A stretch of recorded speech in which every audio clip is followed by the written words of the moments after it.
हमारे यहाँ कहावत है कि दाल अरहर की खटाई आम की, तोले भर घी रसोई राम की। अरहर घी सालों भर भले मैसर हो जाए, पर खटाई के लिए तो इन्हीं चंद महीनों में आपको जतन करना पड़ता है, क्योंकि ये माहे आम है। आम फलों का राजा इसीलिए है क्योंकि उसमें स्वाद, सुगंध और सद्गुण तीनों हैं। और प्रतीकों की लड़ाई के दौर में खिंचती तलवारों के बीच आम बहुतों के लिए इष्ट है, विशिष्ट है, अभीष्ट भी है। मिसाल के तौर पर याद आता है वो किस्सा जब एक सज्जन के पास एक आदमी आया और बोला कि मियाँ जी आम आए हैं। तो मियाँ जी ने जवाब दिया कि मुझे क्या। तो आदमी ने कहा आपके लिए ही आए हैं। तो मियाँ जी ने पहले जैसा रूखापन बरकरार रखते हुए कहा तो तुझे क्या। पान के अलावा जो शैदाई हुए वे आम ही के थे।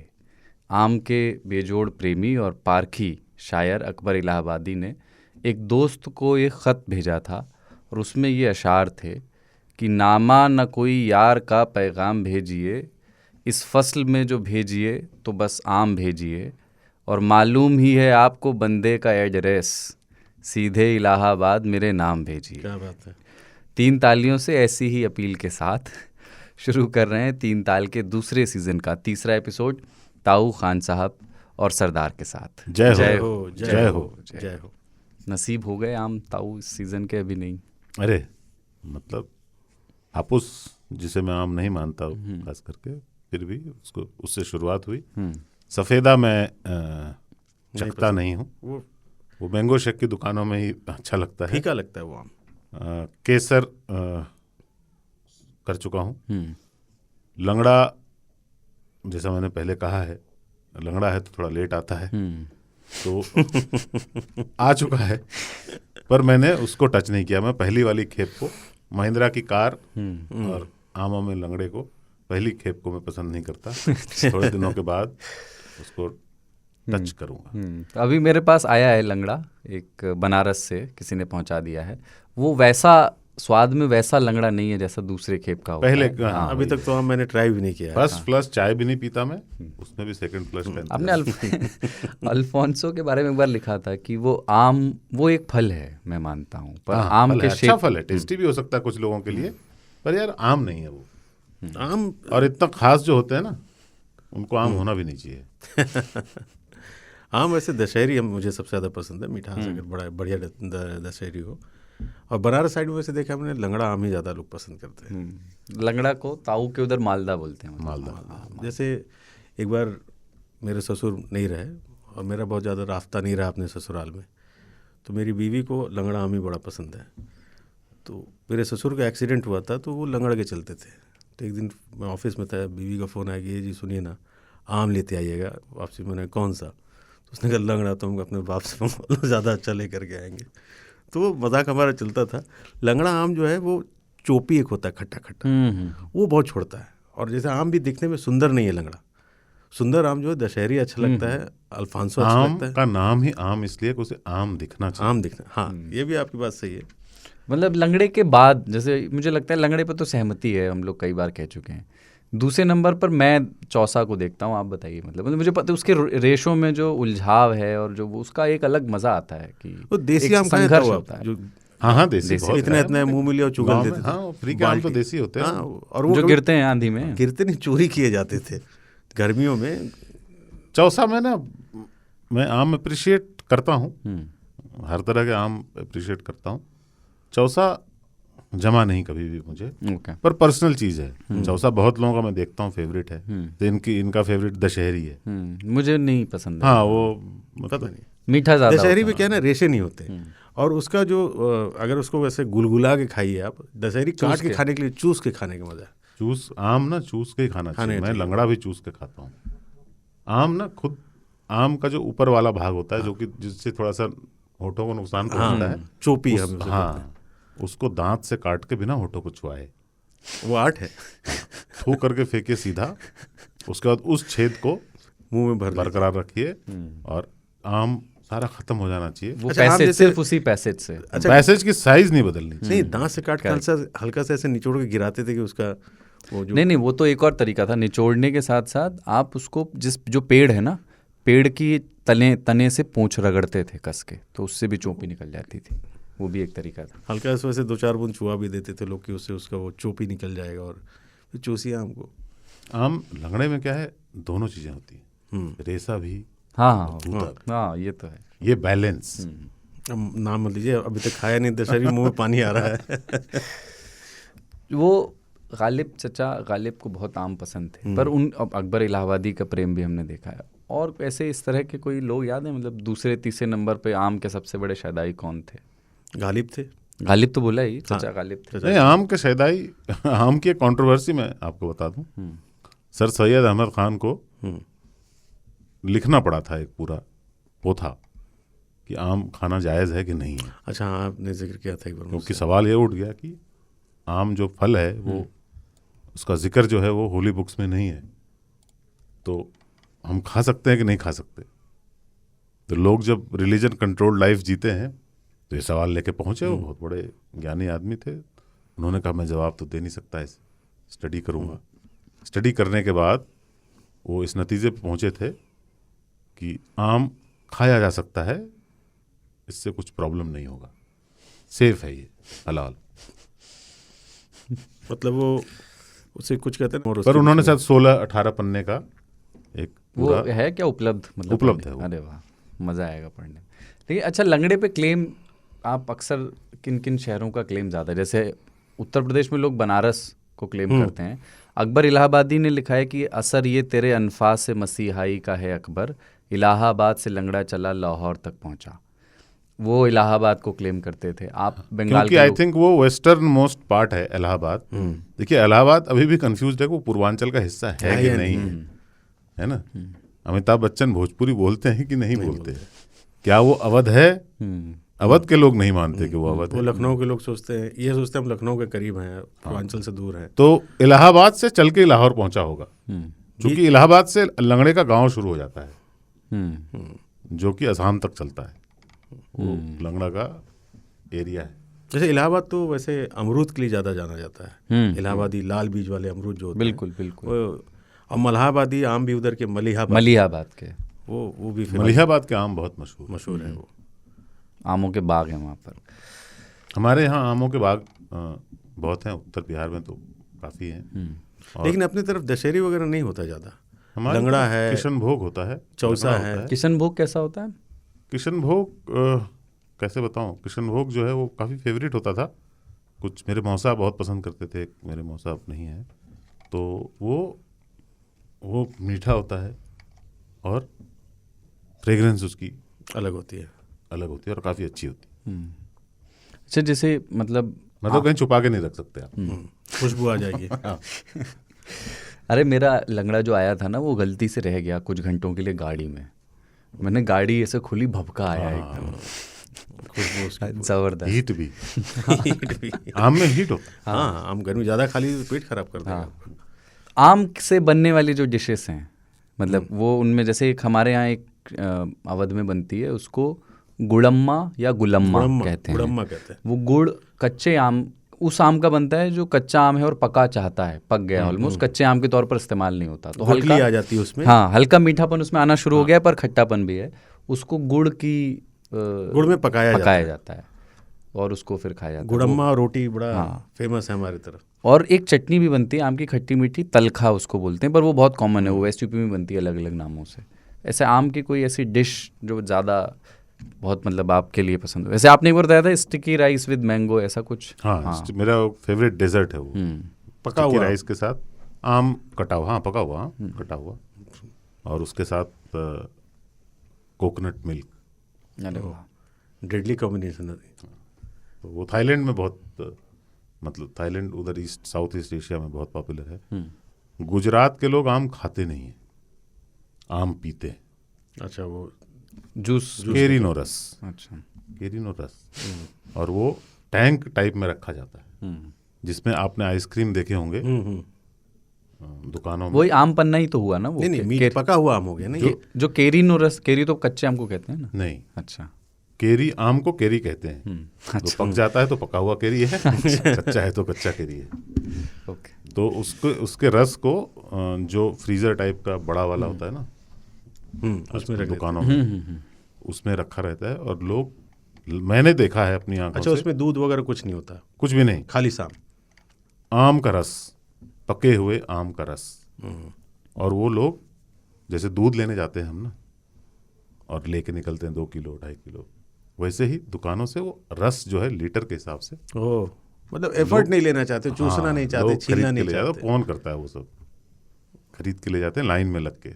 अभी पता नहीं क्या है सिस्टम। बेमजा है ये। इससे अच्छा कटरीना कैफ वाला माजा पी लीजिए बोतल में पैक वो ज़्यादा आसान है, और 12 महीना पीजिए, काहे लाइन में लग जाएगा। कटरीना कैफ वैसे कुछ भी पिएगी तो अच्छा ही लगेगा। अच्छा ही लगता है सर वो, मतलब काट कर और चूस कर पीने वाले जो 2 धड़े हैं हमारे यहाँ उसमें क्या मतलब आप दोनों लोग चूस कर पीने वाली तरफ है? मतलब मैं कोई चूस भी के। चूस कर खाया जाए आम, कोई खुद सा? खाऊंगा तो चूस कर, कोई देगा तो काट काट कर। कर। हाँ, अब ये उससे भी। थोड़े कहा जाता कि हमें आप आम चुसवा दो तो आपको चूसना ही पड़ेगा खुद से। हाँ, एक फिल्म आई थी हम, अमिताभ बच्चन की। उसमें गाना था जुम्मा चुम्मा दे दे, हाँ, हाँ। जिसपे फिल्माया गया था, उनका नाम था काट कर। हाँ, कीमी, उनको हम लोग कीमी खाट पर बुलाते थे, कीमी काट कर की जगह काट कर। किमी काट कर। नहीं, उसमें ये हमें ग्रामर की क्लास पढ़ाते हुए इसमें कि वाक्यों का संयोजन कैसा होना चाहिए, हमारे टीचर साहब बताते थे कि आप अगर किसी एक शब्द को एक वाक्य में कहीं और फिट कर दें तो उसका मतलब बदल जाता है। तो वो कहते थे कि बच्चों को आम काट कर खिलाइए और बच्चों को काट कर आम खिलाइए। दोनों के बहुत अलग मानी है। आराम के लिए। मेरे हिसाब से महाराष्ट्र में कोई ना कोई आदमी एक और होगा जिसका नाम चूस कर होगा। अब ठीक जैसे है। आपने कहा कि बच्चों को काट कर आम खिलाइए या आम काट कर, फ़र्क है। जैसे एक डॉक्टर साहब का एक बंदा गया कि डॉक्टर साहब पेट खराब था, लूज मोशन, टट्टी हो रही थी उसको, और क्या, दवा लेके चला गया। 2 दिन बाद फिर आया, डॉक्टर साहब बोले क्या खाया? टट्टी। कैसी हुई? तो वो पॉज से मामला ही पलट गया, क्या खाया? टट्टी कैसे हुई? तो वो कहने का फ़र्क है आपका कि भक्तजनों कैसे हो, बाद मिले हैं। ठीक है, आज किन किन विषयों पे बात करेंगे मैं बताता हूँ। एक तो कुछ तस्वीरें इस हफ्ते की और पिछले हफ्ते की तस्वीरें कुछ हैं, वीडियोस तस्वीरें से मेरा विजुअल्स कुछ ऐसे आए हैं जिन पर हमें बात करनी चाहिए, और कुछ हमारे लिसनर्स ने भी, 3 तालियों ने भी कहा है कि आप बात कीजिए, जिसमें से एक ओडिशा के बालासोर या जिसको बालेश्वर भी कहते हैं, वहाँ पे जो रेल हादसा हुआ उसके बाद एक वीडियो आया जिसमें एक पिता लाशों के अंबार में, एक हॉल में लाशें रखी हुई हैं और अपने बेटे को खोजने की कोशिश कर रहा है। और बिहार में एक पुल हादसा हुआ, वो पुल ढह गया, उस पर, उस तस्वीर पर, उस वीडियो पर भी बात करेंगे कि एक मतलब बालासोर के कॉन्टेक्स्ट में ज़्यादा कि एक भी असामान्य मौत बहुतायत के लिए कई बार सामान्य क्यों हो जाती है। कुछ तस्वीरें, एक तस्वीर सुल्तानगंज से आई है सड़क की, जिसमें सड़क के नीचे कॉन्ट्रैक्टर ने एक पॉलीथीन बिछा दी, महाराष्ट्र की, सॉरी। तो वहाँ उन्होंने वो तो ऐसा लगे जैसे उठाया, कारपेट। जैसे चादर की तरह उठाया उसको, और वो सड़क हट गई। मणिपुर से भी कुछ तस्वीरें ऐसी आई हैं जहाँ पर एक एम्बुलेंस में आग लगा दी गई, वो भी तब जब वो पुलिस एस्कॉर्ट में जा रही थी एम्बुलेंस। तो उन पर सबसे पहले इस बार बात करनी है। दूसरा, माह जून है ये और गर्मी की छुट्टियों का मौसम है, बहुत सारे सरकारी अधिकारी, जज साहब, मास्टर, कई लोग छुट्टियों पर हैं। फ़्लाइट्स का किराया महंगा हो गया है इस बीच, तो बहुत सारे लोग नहीं भी जा पाए। पर उनकी बात करेंगे जो लोग, जो बच्चे, जो छात्र समर वेकेशन में कर रहे हैं हॉलीडे होमवर्क। हॉलीडे होमवर्क या असाइनमेंट्स की उपयोगिता बच्चों के जीवन में क्या है, और अपने तजुर्बे भी अगर हैं तो वो बताएंगे कि इसमें आखिरी के 2 दिन क्यों अहम माने गए हैं। बिजार खबर में उस छात्रा की बात है जिसके डॉक्टर बनने के सपने पर चाय फिर गई।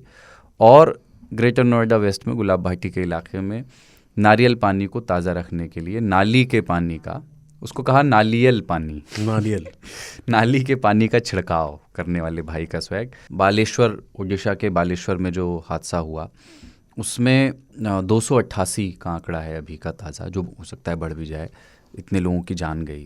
तो उसके कई दर्दनाक वीडियो हैं, पर एक वीडियो की चर्चा ताऊ सबसे ज़्यादा है जिसमें एक पिता, जहाँ पर लाशें रखी गई हैं, एक हॉल है, वो स्कूल है, स्कूल का एक बड़ा सा कमरा या अहाता जैसा है, छत है, और वहाँ पर लाशें रखी हुई हैं और एक पिता उसमें बारी बारी से हर लाश के पास जा रहा है और उसके चेहरे को गौर से देख रहा है। और फिर जो व्यक्ति वीडियो बना रहा है वो उससे पूछता है कि आप क्या खोज रहे हैं, तो बोले मैं। ये बड़ा इंटरेस्टिंग किस्सा था सर।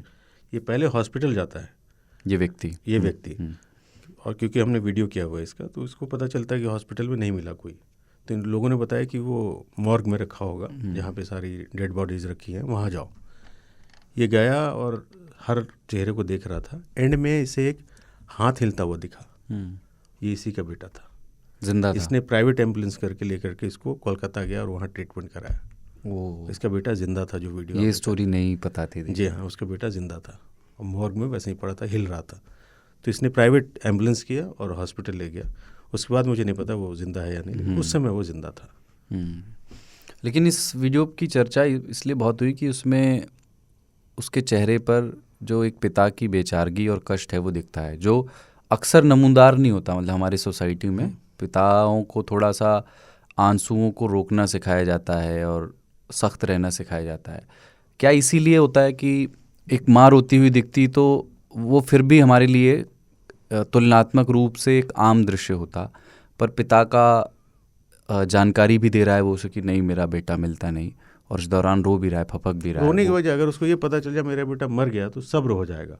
उसको मिल नहीं रहा, ना मिलने का तो एक अलग ही वो अलग वो दर्द होता है कि भैया दिख तो जाए। वो दुविधा में, कश्मकश में है कि उसका बेटा जिंदा है या नहीं है, परेशान हो रहा है यहाँ से वहाँ। अपने बेटे की छोड़िए, वो 216 से और बिछी हुई देख रहा है। कोई भी आदमी वहाँ पे विचलित हो जाएगा और रोने लगेगा। हमारे देश की एक त्रासदी एक और है इस चित्र में, वो ये है कि उसकी तस्वीर कैसे बाहर आ गई बाप की। इतने इंसेन क्यों हो गए हम? और हम समझते हैं कि इट्स ओके, उस आदमी का दर्द दिखाना है मुझे। मिला, पूछ रहा, वो मिला, बॉडी मिला। पिता का दर्द बेटे के खोने पर पिता को ये तालीम दी जाती है या उनसे ये एक्सपेक्ट किया जाता है कि वो अपने पिता की मृत्यु पर शायद नहीं रोएं या सख्त रहें, पर अपने बेटे की मौत पर बहुत मुश्किल है किसी को भी संभलना, खास करके ऐसे मौके पे जहाँ की ये श्योर नहीं है कि, मतलब आप सोचो 100-150 लोगों के चेहरे देखना जो सब मरे हुए हैं, किसी न किसी के, और कोई भी अच्छी हालत में नहीं किसी है। न किसी के तो होंगे ही। तो आदमी का दिल ऐसे ही बहुत कमजोर होता है। और वो फटी कटी कैसी भी लाशें होंगी वो देखना विभत्स था। उसमें जो है ना, हमारे यहाँ तस्वीरें खींची जाती है। हमारे यहाँ एक है ये चीज़ कि हम रोते हुए लोगों की, जो पश्चिम में नहीं है, मैं समझता हूँ एक अच्छी चीज़ है उनमें ये कि हम उसको नहीं दिखाते। यहाँ पे दिखाते हैं, हम इंटरव्यू भी कर लेते हैं, वही दिखाना ही चाहते हैं। हाँ, वो थोड़ा सा चुभता है, पर देन क्या छुपाना चाहते हो आप? अगर नहीं दिखाओगे दर्द तो फिर लोगों को दर्द का एहसास कहाँ होगा? सब सुन्न पड़े हुए लोग हैं हम। सही कह रहे हैं आप। उस क्या है, ये तस्वीर जाएगी नहीं, और उस बाप के पास घूमकर खुद की तस्वीर भी आ सकती है। इतना हम नहीं सोचते हैं। सोचना चाहिए या नहीं सोचना चाहिए, चूंकि मैं एक ऑब्जर्वर की तरह इसको देखता हूं, तो मैं निर्णय नहीं ले सकता। जो करते हैं उनको निर्णय करना है कि क्या करना चाहिए ऐसे सिचुएशन में। जिस पे बीतती वो ज़्यादा उसको समझ सकता है। दूसरी एक बात और, पर इस पूरे घटनाक्रम में मैं, पता है, एक्सीडेंट पे लोगों ने बहुत हंगामा किया। मैं बहुत ज़्यादा उस पर हंगामा नहीं किया, क्योंकि एक्सीडेंट है, हो सकता है। इतनी गाड़ियां चलती है हमारे देश में, इतने सारे लोग रोज ट्रैवल करते हैं। एक्सीडेंट है, दुर्घटना बोलते किसको? एक्सीडेंट है, हो गया, बहुत सारे लोग मर गए, ये बहुत बुरा हुआ। इतने लोग नहीं मरने चाहिए, पर किसके हाथ में था वो? उसके बाद हमारे यहाँ ना लाशों को हैंडल करने का कोई ट्रेनिंग नहीं है। मैं उसी बात करना चाह रहा था कि वो जैसे ट्रैक्टर पे रखते ये बहुत गलत है। जैसे मॉर्ग में लोग जिंदा मिले, बिल्कुल, क्योंकि हमने, डॉक्टर नहीं था ना सर्टिफाई करने के लिए वहां पे कि भाई ये इसको मृत में रखें, जो बेहोश था उसको भी आपने मान लिया कि मर गया, गंभीर रूप से घायल में रखें। तो इस तरह से डंप करना, जो डिग्निटी इन डेथ होनी चाहिए वो नहीं, हर आदमी को अवेलेबल, वो नहीं मिल रही है। खास करके ऐसे मौक़ों पे जहाँ बहुत ज़्यादा मौतें हो जाती हैं।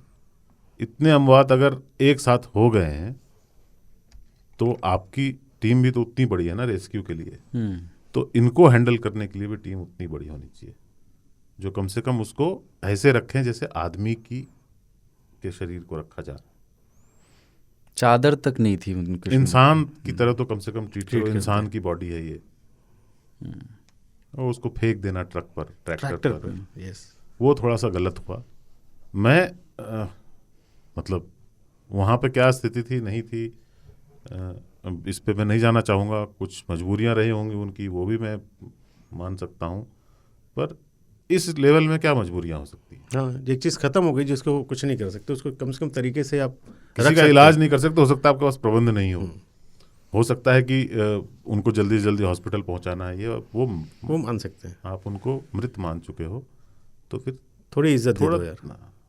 जी, एक चीज़ और इसमें जो ये इस घटना के बाद जो जिस तरह से मतलब वो आए हैं रिएक्शंस, और वहाँ लोकल कुछ लोगों ने बताया कि कुछ लाशों के साथ वहाँ कुछ लोगों ने लूटपाट और इस तरह की खबरें आई कि वो दो चार कॉमन चीज़ें। है, वो हर तो बार मैं ये होता इस तरह से डिसफंक्शनल गवर्नमेंट, डिसफंक्शनल स्टेट, फिर भी शायद आप अगर ऐसे मौक़ों पर बहुत ऑर्गेनाइज तरीके से स्टेट रिस्पॉन्स नहीं कर पाए, आप इसको झेल सकते हो, एक घटना है, अगले दिन स्टेट की जिम्मेदारी वो करेगा। लेकिन बतौर सोसाइटी, बतौर कम्युनिटी अगर हम ज़्यादा डिसफंक्शनल हो जाते हैं तो वो ज़्यादा बड़ा ख़तरा है। देखिए, वो हम ना यहाँ पे दोनों तरह की चीज़ें होती है ना हर सोसाइटी में। हम यहाँ पे हमको इसको इग्नोर करना चाहिए। दो चार कंकड़ अगर अच्छी खीर में आ गए हैं तो उसका बखेड़ा नहीं बनाना चाहिए। है, वो हर जगह है। वो इसलिए कि याद रखिएगा, बाहानागा स्टेशन पे लोगों को निकालने वाले स्थानीय लोग थे। जब तक रेस्क्यू आती टीम है ना पहुंचते हैं, रेस्क्यू की टीम, तब आधा काम ये कर चुके होते हैं। बहुत कुछ लोगों ने किया है वहाँ पे। अपने आप को आदमी शारीरिक जोखिम तो उठाता ही है ना। बिल्कुल। और इस मामले में छोटे जगहों, छोटे शहरों के लोग जो कम बिजी रहते हैं और उनको एक दूसरे की मदद करने की आदत सी होती है बचपन से, वो दौड़ पड़े और उन्होंने किया। मैं पुष्ट नहीं कर सकता, लूट की खबरों को नहीं बता सकता हूँ मैं, हो सकता है एक दो लोगों ने कुछ किया बट ये होता रहता हो हमेशा से। पर यहाँ पे हमको एक पॉजिटिव साइन, मैं मतलब काफ़ी चित्र तो मैंने रात में ही देखे लोगों का जो, हाँ, कि लोग मदद करने को आए थे और लोगों को निकाल रहे थे, जिनको जो संभव हो पा रहा था वो कर रहे थे। हालांकि उनके लिए भी रिस्की था कि ट्रेन अभी पूरी तरीके से सेटल नहीं हुई थी। हाँ, करके हो सकता है और चपेटे में कुछ लोग आ जाते। तो उसको इग्नोर करना चाहिए। और जो पॉलिटिकल ये हुआ पूरा इस पे, और इस्तीफे की मांग का एक पूरा सिलसिला चला, पर हमारे यहाँ जैसे ये उसमें दलील ये है कि एक हमारे यहाँ एक सी संसदीय परंपरा सी रही है कि अगर ऐसा ही कोई बड़ा हादसा होता है तो लाल बहादुर शास्त्री ने इस्तीफा दे दिया था। अभी इसीलिए भाजपा जब विपक्ष में थी तो उनके बारे में तो ये कहते थे कि वो रेल की पटरियों पे ही बैठी रहती थी धरने देने के लिए कि रेल मंत्री फलां चीज़ पे इस्तीफा दें। नीतीश कुमार ने 99 में इस्तीफा दिया था। तो ये इस्तीफे की मांग आपको लगता है जायज़ है, क्योंकि रेल मंत्री की व्यक्तिगत तौर पर उसमें कोई खामी है कि नहीं है? उसके बाद वो इतना एक्टिव रहे, वहाँ मौजूद रहे, उसको बहुत लोगों ने पीआर स्टंट की तरह भी कहा खासतौर से कांग्रेस और कांग्रेस की आईटी सेल ने। तो ऐसे मौक़ों पर जो अपोजिशन का रिस्पॉन्स है कि ये केंद्र सरकार की जिम्मेदारी है और रेल मंत्री को देना ही चाहिए इस्तीफा, वो एकदम आपको जस्टिफाइड लगता है? मॉरल रिस्पॉन्सिबिलिटी वाला बात है ना यार, ये बहुत पुरानी परंपरा है। जैसा कि आपने कहा कि हमारे यहाँ एक परंपरा रही है, गलत परंपरा थी, और अच्छा है कि ये परंपरा खत्म हो जाए। नीतीश कुमार ने एक एक्सीडेंट होने पर इस्तीफा दे दिया था, है ना? इसका मतलब वो रेल चलाने लायक नहीं थे। बिहार कैसे चला रहे? पॉइंट है। जो रेल मिनिस्टर एक बार इस्तीफा देके फिर से रेल मिनिस्टर बन जाए, तो फिर क्या पॉइंट है इसका?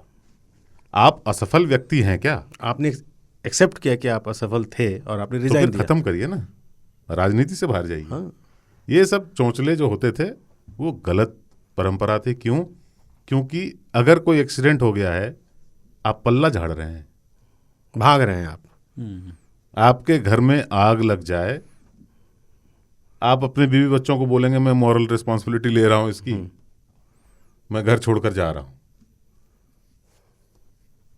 ये क्या बात हुई? आपकी रिस्पॉन्सिबिलिटी है कि अब जो हो रहा है, पहले तो जिन कारणों से हुआ उसको ठीक करें।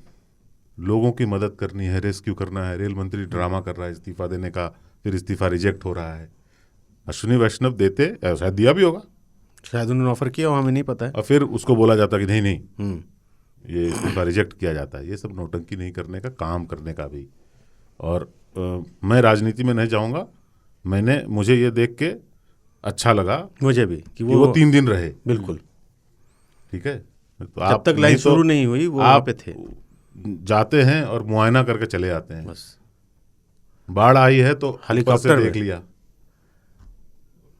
पीआर स्टंट अच्छे काम करने हैं तो करना तो पीआर है ही।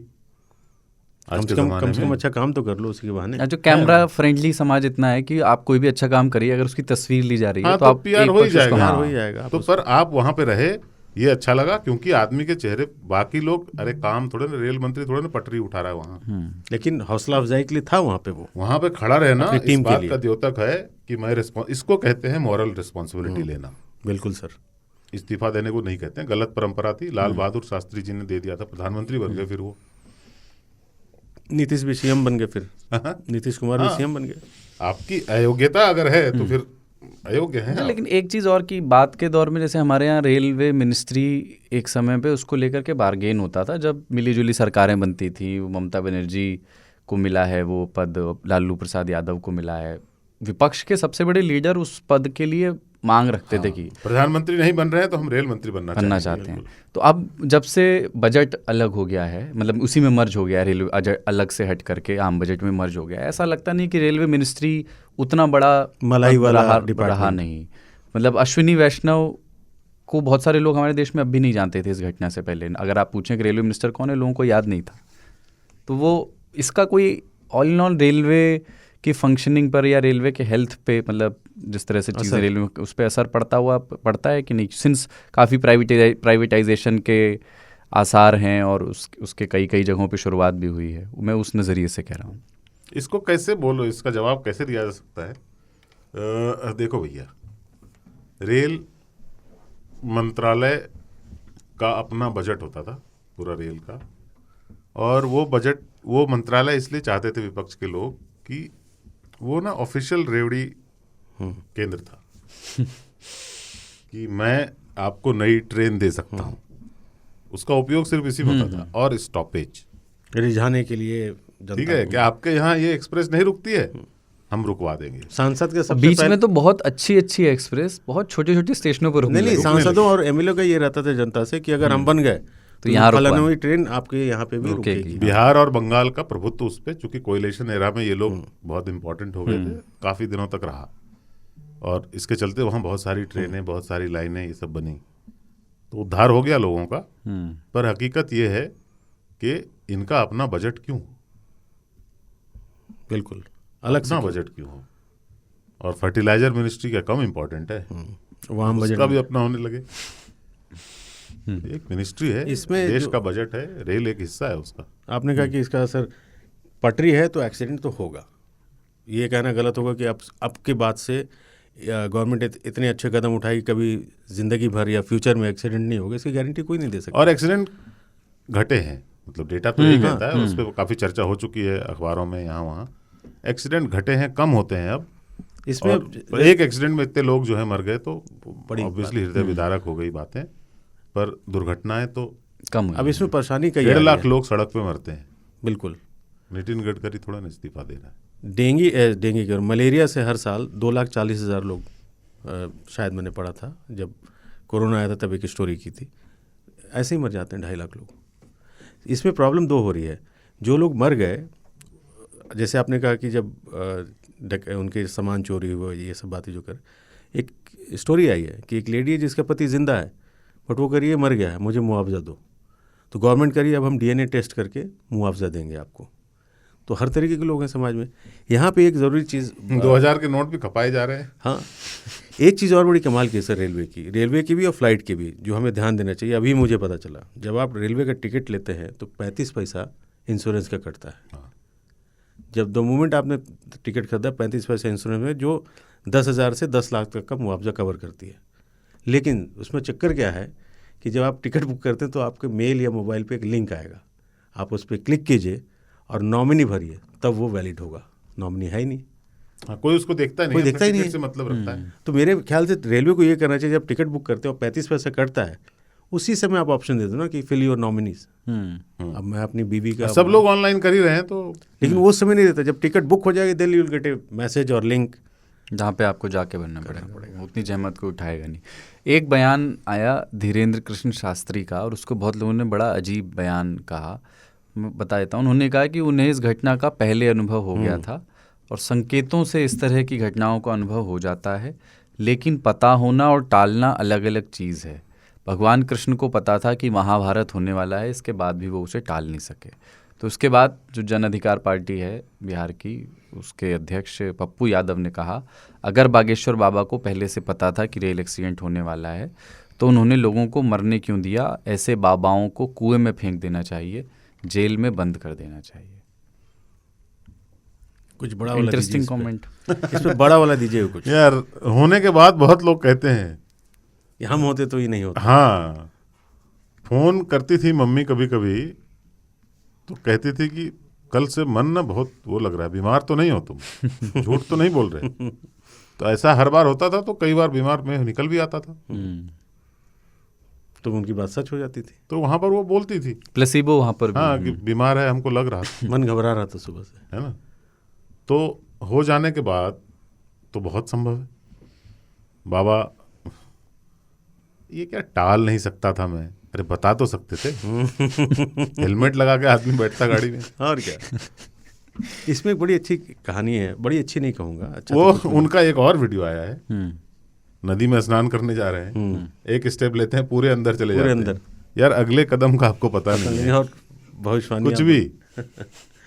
एक इंटरेस्टिंग इसमें और है सर, हालांकि दुखद ही है। एक माँ बेटी और बाप सफ़र कर रहे थे ट्रेन में, इसी ट्रेन में। तो बेटी को सीट चाहिए थी विंडो, उसको देखना है बाहर, हर किसी को ललक होता है बच्चे को। तो उन्होंने टीटी से कहा, तो टीटी ने कहा यहाँ तो नहीं है, आगे वाले बोगी में आप देख लीजिए, एक्सचेंज हो जाएगा। तो रिक्वेस्ट किया, वो एक्सचेंज कर लिया। वो जिस बोगी में थे वो क्षतिग्रस्त नहीं हुई, और उसके पीछे वाले पूरी क्रैश हो गई। तो उन्होंने कहा कि हमें नहीं पता वो जीवित हैं या नहीं, लेकिन हम भगवान से प्रार्थना करते हैं कि वो जहाँ रहें स्वस्थ रहें, सुरक्षित रहें। डेस्टिनी उनकी किस्मत में वो लिखा था, और उनकी किस्मत में कुछ और वो, हाँ, वो डेस्टिनी मतलब संयोग बोलते हैं इसको। एक आदमी आलू पूरी लेने निकला, चढ़ ही नहीं पाया वापस, वो बच गया। ट्रेन खुल गई तो फोन करता रहा लोगों को, मेरा सामान ट्रेन में है, कहीं उतरवा दीजिए। कितना किस्मत वाला होगा, पूरी नहीं। थैंक्स टू आलू पूरी, यस, ऑलवेज हेल्प्स, इसीलिए इसको कंफर्ट फूड कहा गया है। दूसरी तस्वीर ताऊ, भागलपुर ज़िले का अगुवानी सुल्तानगंज पुल, जिसको जोड़ना है भागलपुर के सुल्तानगंज से खगड़िया ज़िले के अगुवानी घाट को। 1710 करोड़ रुपए की ये लागत से बना था, और इसी साल 11 जून को पूर्व मुख्यमंत्री लालू प्रसाद यादव के जन्मदिन पर सार्वजनिक उपयोग के लिए इसका उद्घाटन होना था। लेकिन निर्माण पूरा नहीं हो पाया था, तो वो डेट आगे बढ़ा दी गई थी। और फिर वो तस्वीर हम सब ने देखी, वीडियो, जब ये पुल अचानक ध्वस्त होकर के गंगा नदी में समा गया। पहले भी इसी पुल का एक हिस्सा क्षतिग्रस्त हुआ था, मतलब गिर गया था। आपने तो ताऊ इस पर खूब ट्वीट किए, मतलब ऐसे प्रोजेक्ट्स। हाँ, वो पुल मेरे दिल के करीब है। तो कुछ अगवानी घाट से नानी गांव का कनेक्शन बताया आपने। हाँ, मैं ननिहाल जब जाता था ना, तो मेरे घर से निकल के हम सुल्तानगंज जाते थे, जहाँ मेरी मौसी रहती, और फिर वहाँ से अगवानी घाट जाते थे नाव पे बैठ के। अच्छा। फिर अगवानी घाट से एक रेलवे स्टेशन जाते थे, वहाँ से हम ननिहाल जाते। तो बड़ी उम्मीद रहेंगी पुल बन जाने से आपका रास्ता। हाँ, तो जब पुल बनने लगा तो भागलपुर में सबसे पहले एक पुल बना। पहले गंगा में एक ही पुल होता था। अच्छा। मोकामा नाम की जगह पे एक पुल, अनंत सिंह वाला, पूरे राज्य के लिए। ठीक है, तो फिर पूरे राज्य के उत्तरी और दक्षिणी भाग को जोड़ने के लिए एक पुल होता था। बाप रे। फिर एक पुल बना भागलपुर में, तो आसान हो गया, अब आप ड्राइव करके जा सकते थे ननिहाल। फिर उसमें भी रेल दुर्घटना है, मैं बताऊंगा आगे। फिर एक पुल बना मुंगेर में, भागलपुर और मुंगेर के बीच में है सुल्तानगंज, जहाँ से हम जाते थे, जिस घाट से मेरी यादें जुड़ी हुई थी। तो मुझे लगता था यार सुल्तानगंज में पुल नहीं बनता है, या तो मुंगेर से जाएंगे या भागलपुर होकर जाएंगे। फिर घोषणा हुई कि वह सुल्तानगंज में पुल बनेगा, तो मैं बड़ा खुश हुआ, जब रास्ता और आसान हो जाएगा। तब से बन ही रहा है। आपने लिखा था कि अच्छा वो ये पुल बना गिर गया। हाँ, क्योंकि वो पुल पहले एक बार गिरा, तो इन्होंने कहा कि तेज हवा चल रही थी और कोहरा भी था। वाह। तो बनता हुआ पुल गिर गया, और ये एक्सक्यूज दिया उन्होंने बाकायदा। अभी भी बोला जाता है हवा से पुल गिर गया। कमाल है, ये तो मुहावरा लोग देते थे। फिर मैं अभी गया था, दुखद कारणों से घाट पे मैं बैठा था और पुल सामने था, बन रहा। तो उसको देखकर मैंने वहाँ पे अपने भाई को बोला कि पुल बन भी जाएगा तो इस पे चलना ठीक नहीं। क्यों? तो मैंने कहा गिर जाएगा किसी दिन। अच्छा, वो शुरू होने से पहले उसकी डिजाइन देख के ही लग रहा है कि वो गिर जाएगा। फिर मैंने कुछ चीज़ें वहाँ देखी जिसके कारण मैंने ट्वीट किए उतने सारे, कि जो बालू का इस्तेमाल होता है, रेत का, वो गंगा की मिट्टी में जो बालू होता है उसको यूज़ कर रहे थे। वो बालू बहुत फाइन है, उससे सीमेंट नहीं, आरसीसी नहीं बनती, पर उसको बनाने का प्रयास कर रहे थे। उसके कारण से वो इतना फ्लिमजी था कि हाथ से तोड़ो तो टूट जाए। ठीक है, तो वो अपना वजन नहीं ले पाई पुल और गिर गया। बाय द वे, ये गिरेगा इसकी सूचना नहीं, इसका आभास पहले से धीरेन्द्र शास्त्री को नहीं होगा, पर इंजीनियरों को था। पानी में क्रेन होते हैं, वहां पे लगे रहते थे नीचे काम में, तो इक्विपमेंट मशीनरी जो है ना आधुनिक, वो सब लगाए हुए थे। वहां पे दिन रात काम होता था। उस दिन काम नहीं हो रहा था, यानी पता था। तो गार्ड को पूछा क्यों नहीं हो रहा था, कि संडे था। भैया 365 दिन काम चल रहा है उसमें, सडनली संडे को छुट्टी? मजदूरों को संडे को छुट्टी मिलने लगे इस देश में। सिक्योरिटी गार्ड एक दब के मर गया उसमें, एक की मौत हुई। मोस्ट लाइकली वो मर गया। तो इंजीनियर ने अपेरेंटली, मैं बोल नहीं रहा हूँ आधिकारिक तौर पर, उसने लोगों को बोल दिया था कि किसी टाइम आज गिरेगा ये। तो सारे मशीन हटा लिए गए थे, सारे मजदूर हटा लिए गए थे, सारे इंजीनियर वहां से हट के अपने अपने जगहों में चले गए थे। एक आदमी जो है वो गार्ड की ड्यूटी कर रहा था, जो कि खाना पूर्ति के लिए करना पड़ता। हाँ, मतलब किसी को जाने ना दे, ये भी एक गिर जाएगा इसीलिए कि वहां पे लोहा पड़ा हुआ है, कोई उठा के ले जाएगा, सरिया ही उठा के ले जाएगा, कोई सीमेंट ही उठा के ले जाएगा। इसलिए वहां पे एक गार्ड बैठा दिया, गार्ड था और उसकी मौत हो गई उसमें।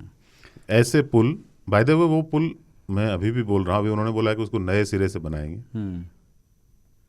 IIT रुड़की ने यही रिकमेंडेशन दी है कि डिज़ाइन में फॉल्ट था, इसको पूरा तोड़ के दोबारा बनाना चाहिए। उसके लिए किसी IIT रुड़की की जरूरत नहीं थी, एक नज़र देख के बता सकता है आदमी कि इसका डिज़ाइन में फॉल्ट है।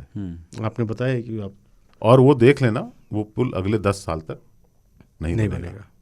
नीतीश जी का बोलते हैं ड्रीम प्रोजेक्ट है, और सपने कभी सच नहीं होते। ड्रीम ही रहेगा वो। बहुत कठिन है, हम लोग जीते जीते देख पाएंगे पता नहीं, पर उसका बनना बहुत मुश्किल है। भागलपुर में वैसे दूसरा पुल बन रहा है, चलिए, पुराने पुल के साथ साथ।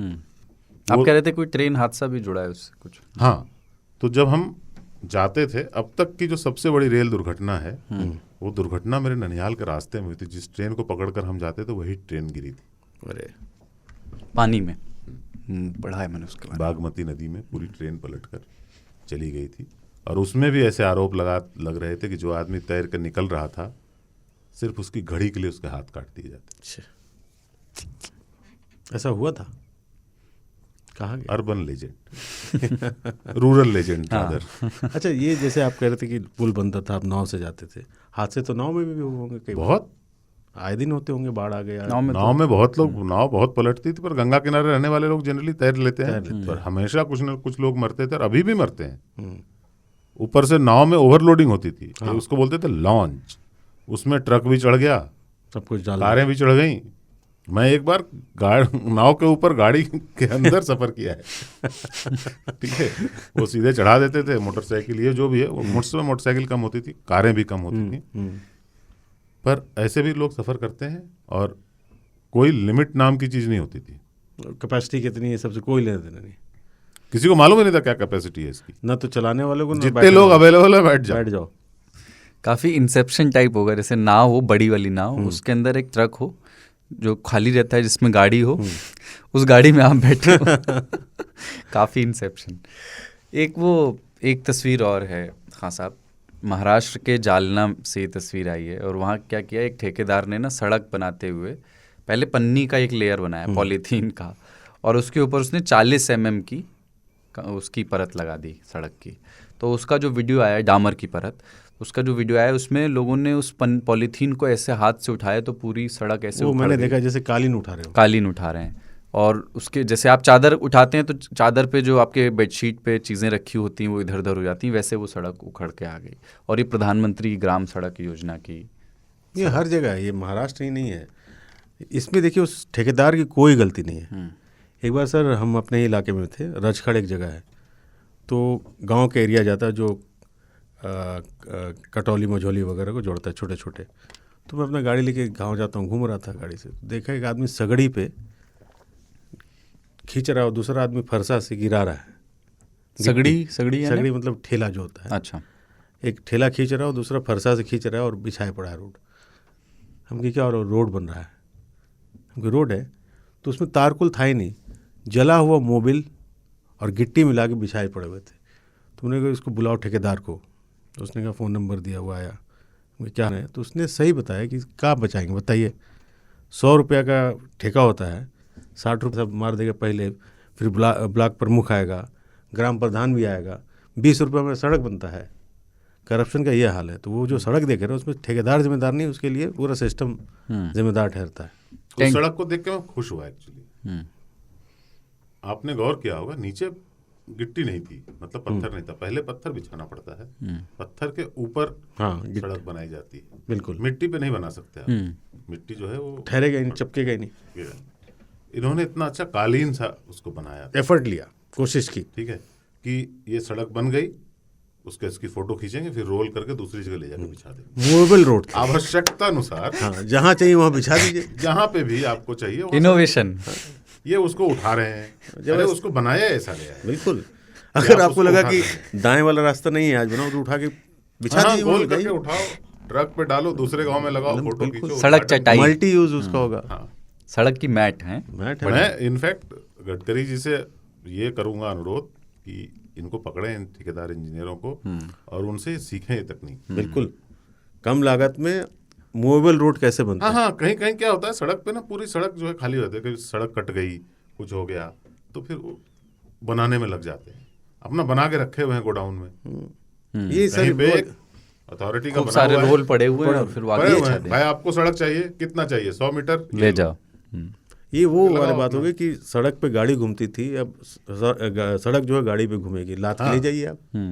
हाँ, लाद के ले जाइए। बहुत अद्भुत। ऐसे ही कालीन जो है हमको चाहिए। अब ये क्या होता है, आदमी ये सब जो नुक्स निकालने वाले होते हैं ना, वो 5 स्टार होटल में जाएंगे, फर्श पे कालीन उठाएंगे, बोलेंगे देखो यार कैसा फर्श है, उठ जाता है। उठने के लिए बनाया गया है भाई, उस चीज को हाँ गलत तरीके से। सड़क गंदी हो जाती है, गायें चली, गोबर कर दिया, ले गए चापाकल के नीचे, धो के लाके वापस बिछा नहीं, अगर लगा गाय ढेर सारी आ रही है, झुंड में आ रही, लपेट के किनारे कर देंगे, इनको जान दो नहीं, गोबर पेशाब कर देंगे। बहुत बढ़िया है, मतलब कितना इनोवेटिव, विकसित भारत एकदम।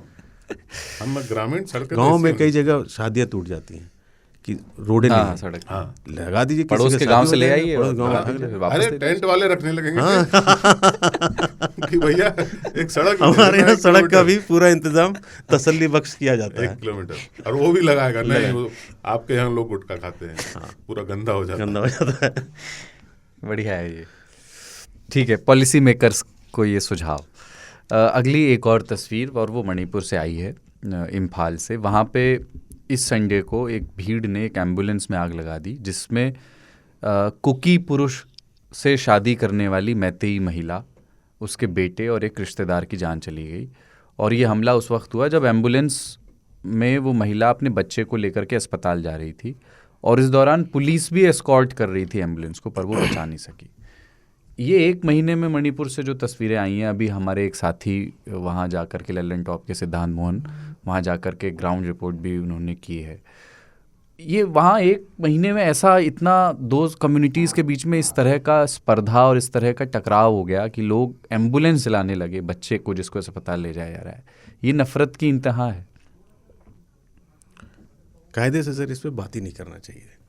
ये मतलब अजीब सा दुनिया हो गया है। मतलब कोई जिंदगी बचाने के लिए जा रहा है, आप और उसको रास्ते में रोक के फिर मार दे रहे हैं, बच्चे को मार दे रहे हैं। उसमें ये बात है कि पुरुष जो है वो कुकी है और महिला मैती है, तो एक तरह से वो इंटर कम्युनिटी मैरिज है, और उन्हीं दोनों के बीच टकराव है। उसका सिला मिला महिला को, उसके बेटे को और उसके रिश्तेदार को, पुलिस की मौजूदगी में ही हुआ। ये जैसे हमारे यहाँ लोग जिन इंटर रिलीजियस मैरिज या इंटर कास्ट मैरिज पर खापों की हत्याएं और इस तरह की जो आरोप हमारे यहाँ होते हैं, ये उससे भी कहीं ज़्यादा भयंकर है, क्योंकि इसमें बच्चे को भी मार दिया गया और इलाज के लिए जा रहा है। तो वही है, ये मतलब देखो गंभीर विषय है और बहुत कष्टदायक है, पर कभी कभी सच बोलना पड़ता है। जब आप अपने मुल्क में इंडिविजुअल को राइट नहीं देंगे और ग्रुप्स को राइट देंगे, कॉन्स्टिट्यूशन नहीं देता किसी ग्रुप को राइट, कॉन्स्टिट्यूशन कहता है सिटीजन को राइट। मैं और बाकी कितने करोड़ हैं, 140 मान लेते हैं। 140 करोड़। मैं उनसे कमतर नहीं हूं अकेला भी। मेरा भी अधिकार सामान्य है। अधिकार इंडिविजुअल को दी गई, फिर सडनली हुआ कि हम एक ग्रुप हैं और हमारे कुछ अधिकार हैं। जैसे मैं फलां कास्ट का हूं, हमारे कुछ अधिकार हैं। पूंछ निकल आया या पंख सरकार ने रिकॉग्नाइज कर लिया कि हाँ, आपके ग्रुप के लेवल पे भी आपके कुछ अधिकार होते हैं। मुसलमानों को कहा गया आप माइनॉरिटी हैं, आप एक आदमी नहीं हैं, आप पूरा ग्रुप जो है, आपके भी कुछ अधिकार हैं। तो फिर उस ग्रुप के नेता होने लगे। उन्होंने कहा कि हमारे लिए, हम सब के लिए कुछ करो, हम एक एक के लिए मत कुछ करो, कौम हम के लिए, सब के लिए ग्रुप कुछ के लिए करो। कीजिए। और फिर हमारे ग्रुप्स बढ़ते गए और इंडिविजुअल्स की औकात खत्म होती गई। और ग्रुप इतने पावरफुल हो गए तो कि कुछ कोई भी कर सकते हैं। इंडिविजुअल जब किसी ग्रुप के खिलाफ खड़ा हुआ तो सरकार ने, लोकतंत्र है ना, ग्रुप को प्रायोरिटी दी, तरजीह दे दी कि नहीं, सब बोल रहे हैं, तुम तो अकेले बोल रहे हो। तो फिर तरह तरह के संगठन हुए।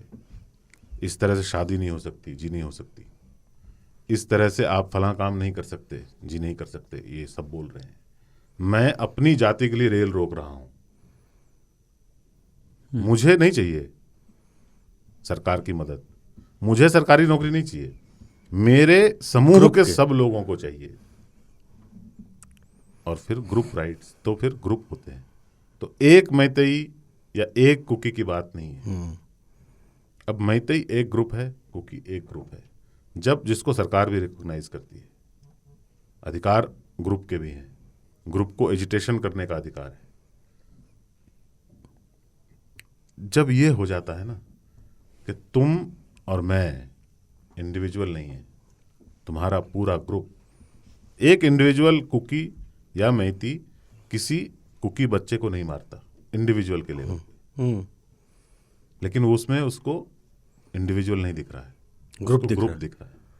ऐसा हमारे यहाँ दंगों में होता है, जहाँ हिंदू मुसलमान दंगे होते हैं, या महाराष्ट्र में पहले तमिलों के खिलाफ, फिर बिहारी उत्तर प्रदेश भाइयों के खिलाफ क्या हुआ था।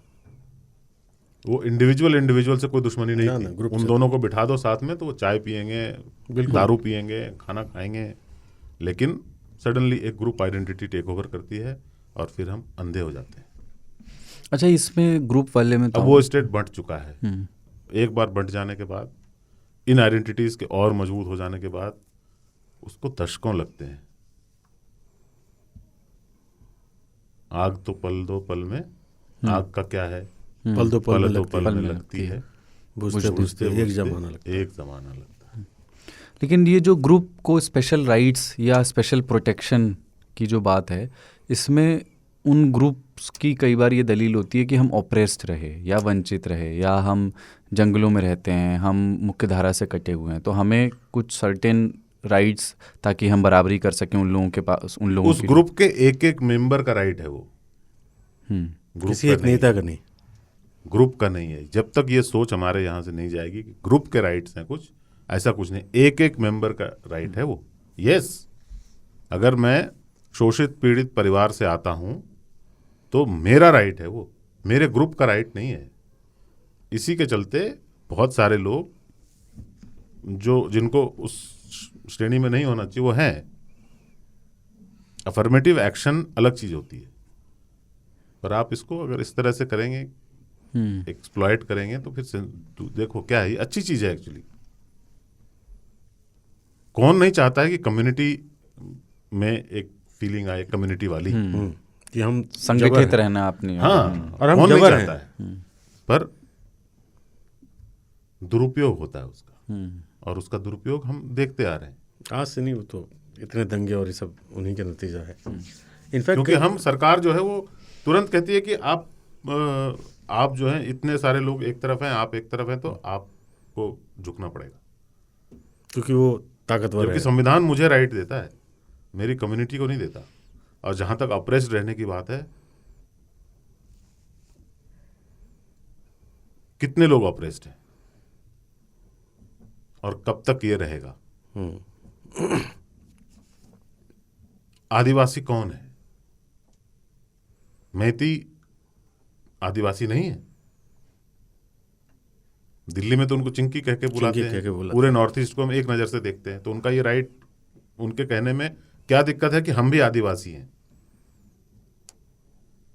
पर उनको आदिवासी नहीं माना जाता है और उसके कारण वो उनको ट्रीटमेंट बाकी देश में तो आप अलग अलग नहीं करते ना। हमको पता ही नहीं है कौन नगा है, कौन कुकी है, कौन मिजो है, कौन किस जोमी ट्राइब का है, कौन मैतेई है। हम सबको एक नज़र से देखते हैं। फिर अंदर में अभी क्या होता है, दलित, महादलित, पिछड़ा, अति पिछड़ा, अब वहां पर भी डिवीजन है। पिछड़ा अति पिछड़ा, ये क्या मतलब है? मुसलमान पूरी दुनिया में तौहीद, हम लोग तो सब बराबर हैं, ये हैं वो हैं, जातियों में बुरी तरह से बटा हुआ, बुरी तरह से, मतलब रोटी बेटी का भी रिश्ता नाता कुछ नहीं है ना। सैयद और पसमानदा में हो ही नहीं सकता। पसमानदा में भी अपने में तो वो अशराफ अजलाफ चलता रहेगा। पर जब तक आप ये रिकॉग्नाइज नहीं, कुछ पश्चिमी देशों में ये बहुत अच्छी चीज़ है कि वो मानते हैं कि सिटीजन के राइट होते हैं। आप सब मिलकर कुछ हंगामा करेंगे ना तो नहीं मिलेगा, पर यहाँ सिटीजन को झुकना पड़ता है।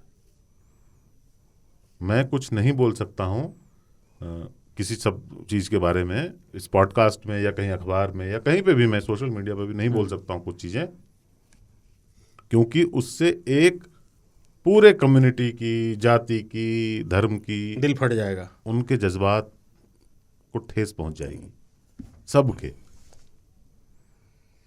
इसलिए आपके अधिकार को ताला लगाया जा रहा है, क्योंकि आप एक हैं, उनसे बहुत लोगों को परेशानी है। एक से बहुतों को परेशानी नहीं होनी चाहिए, बहुतों से एक को हो तो चलता है। अभी आप उठिए और आसिफ को एक थप्पड़ मार दीजिए, गलती मेरी होगी, लेकिन मुसलमान को मारा गया। हाँ, क्योंकि आप बना सकते हो। हाँ, मैं तो हमेशा से बोलता हूँ कि हम जब छोटे थे तो हम जब कुटाई करते थे किसी की, तो हम तो देखते नहीं थे जात धर्म। आज डर लगता है।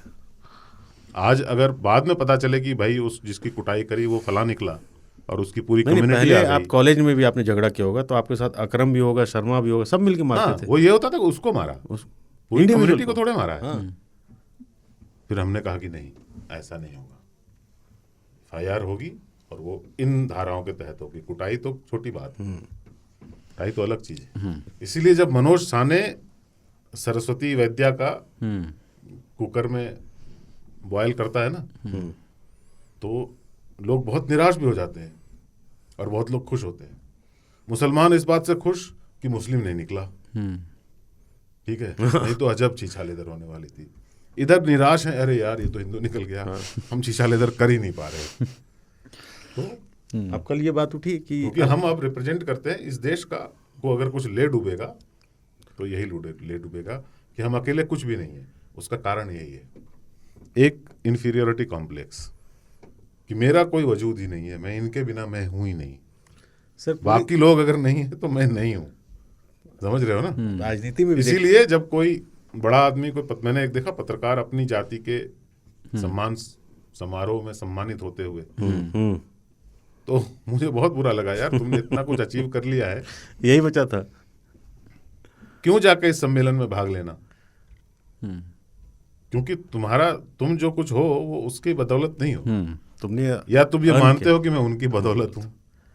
तो अपने वजूद को पहचानना चाहिए और हमको अब अपने इंडिविजुअल राइट्स को असर्ट करना चाहिए, ग्रुप राइट्स को असर्ट करके ना फिर दूसरे झुंड बना के मत चलो। परेश रावल ने भले ही कहा, पर झुंड बना के मत बहुत चलो। अच्छी बात आपने समझाई आज, मतलब मुझे भी इतना वो डीप में मैंने नहीं सोचा। ये होता है इस गली का कुत्ता उस गली के कुत्ते की लड़ाई होती है। पर्सनल कोई दुश्मनी नहीं है, लेकिन वो है कि यार हमारी वाली टेरिटरी, लेकिन तुम इधर नहीं इसी ग्रुप वाले को लेकर के खतरे में करके लोग सरकार बना दिए। खतरे में, हाँ, पूरी राजनीति उसी पे चल रही है। कौन खतरे में है? अश्विनी वैष्णव जो रेल मंत्री हैं, जिनके बारे में अभी बात कर रहे थे हम, वो राजस्थान में एक ब्राह्मण सम्मेलन में गए थे, जय परशुराम करने के लिए। बताइए, है ना, एक तो ब्राह्मण लोग इतने अच्छे होते हैं, हालांकि वो ब्राह्मण नहीं है। बाद में फिर उनकी जाति पे भी बहुत बात हुई इसी वीडियो के बाद। हाँ, तो समझ में आया बाद जो में भी है, गवर्नमेंट, आई डोंट केयर ना, मुझे तो पता भी नहीं है कौन सी जाति के हैं वो, पर उस दिन पता चला कि वो ब्राह्मण है। फिर किसी ने बोला कि वो नहीं है, इस पे भी बहस होगी, उस पर भी बहस होगी। अब ये सवाल है कि उस आदमी को उसकी जरूरत नहीं है, क्यों ही कर रहा है, मतलब तुम रेलवे मिनिस्टर हो, तुमको दुनिया जानती है। काय को, वो भी परशुराम वाले में क्यों जाऊंगा? क्यों जाऊँ? एक तो ब्राह्मणों ने एक आइकन चुना है कि एक आदमी ने फरसा पकड़ा, अरे गलत आदमी को चुन लिया भाई साहब। उनको आप भगवान बुलाते हो, उनकी पूजा वूजा करो, सब ठीक है, पर उनको आइकन इसलिए मत बनाओ यार, आपकी अच्छी खासी इमेज है यहाँ। हाँ।